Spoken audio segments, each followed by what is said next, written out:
बाबा कवन रामायस भय सुंदर हो,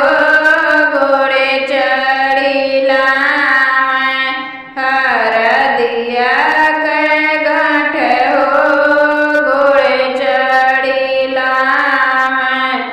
हर दिया कै गाँठ हो, घोड़े चढ़ी लावै दादी कवन रानी यस भय सुंदर हो, रगरी रगरी पीसै हरदी कै गाँठ हो, रगरी रगरी पीसै हरदी कै गाँठ हो, रगरी रगरी पीसै दुलहे कवन रामायस सुकुंवर हो, सही उठ जाई मन से हरदी कै झार हो,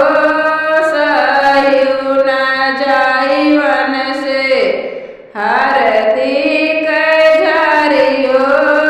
सही उठ जाई मन से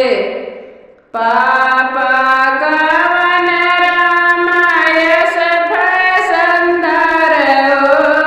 घोड़े चढ़ी लावै हर दिया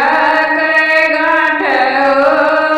घोड़े चढ़ी लावै हर दिया कै गाँठ हो, घोड़े चढ़ी लावै मम्मा